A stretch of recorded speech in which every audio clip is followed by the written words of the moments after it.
Tensions between referees and NBA teams have intensified yet again and pushed the situation toward a boiling point during the most important time of the season. This is a cats and dogs matter. Frustration with officiating will continue as long as the game itself.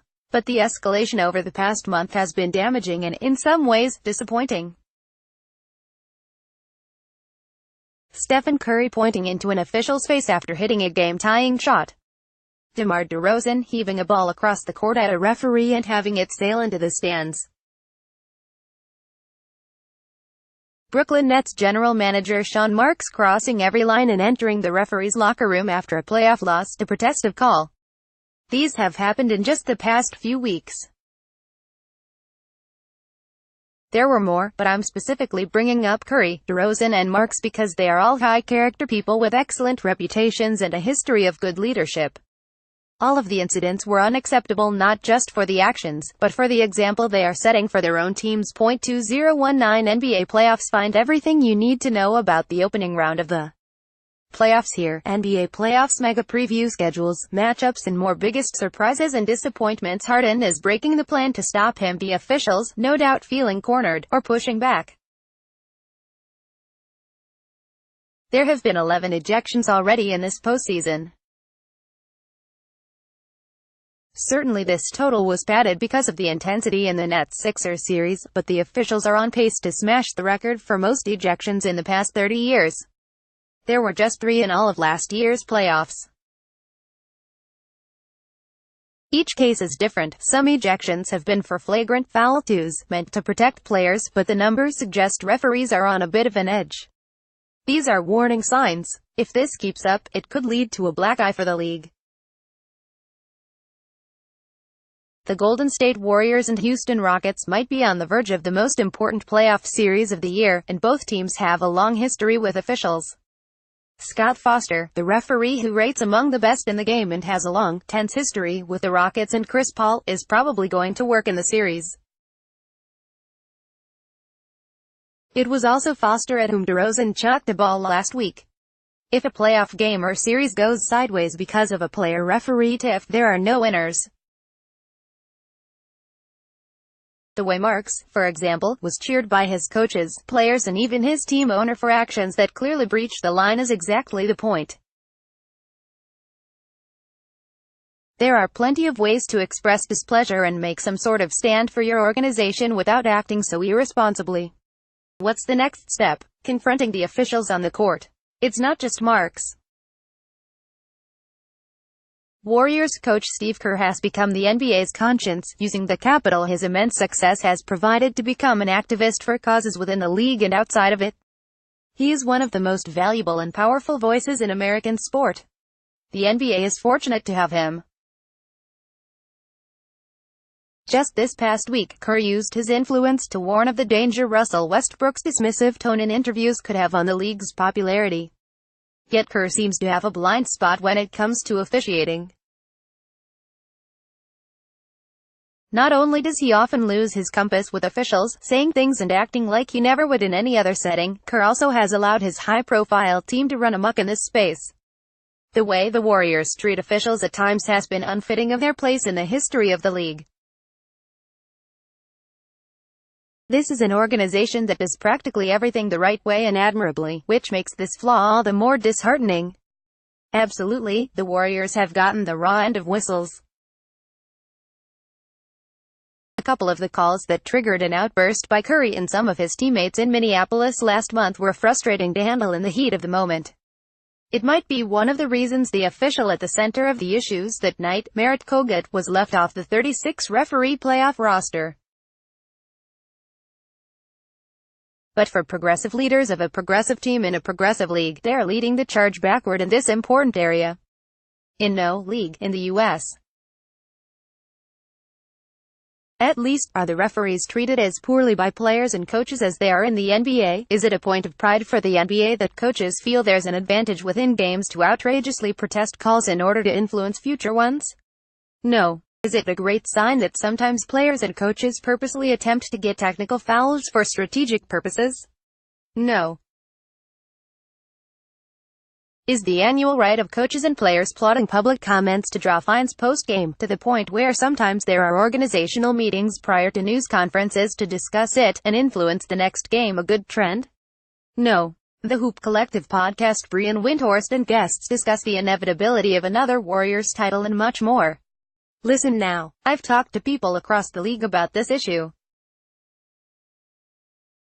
Players, coaches, referees, union leadership and the league office. Everyone has their position and their theory. I've been told the experience level of the referees has dwindled with a number of veteran retirements or reassignments, and that younger officials have thinner skin and won't allow a healthy dialogue.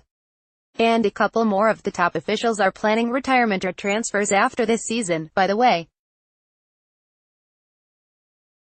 I've been told Commissioner Adam Silver has ushered in a more player-friendly administration, with his discipline czar, Kiki Vandeweghe, going lighter on players than previous men in his job. Things that got you suspended under David Stern draw fines now. Things that got you fined previously are let go, and the result is an emboldening of the players. I've been told this generation of players are bigger whiners than their processors, with the blame for it falling on everything from the AAU system to social media to video games. I've been told there are more replays and video sharing, and so when referees do make mistakes, the mistakes are magnified. Just as the last 2-minute reports, aka L2 megaseconds, only push officials' mistakes into a fresh news cycle when nothing can be done about them. And it hurts officials' reputations. I've been told short memories cause issues. For example, the Warriors, and plenty of fans, flipped out during that game in Minnesota because Kevin Durant was called for wrapping up Karl Anthony Towns as he went to the basket in the final second. Last weekend, the Nets' Jarrett Allen was wrapped up by the Sixers' Tobias Harris and it wasn't called, a mistake acknowledged by the league. The howling was equal for both. Everyone wants it both ways. No one has the answer. Here's what I know. In my 16 years covering the NBA, the referees have never been fitter, more diverse or held to a higher standard than they are now.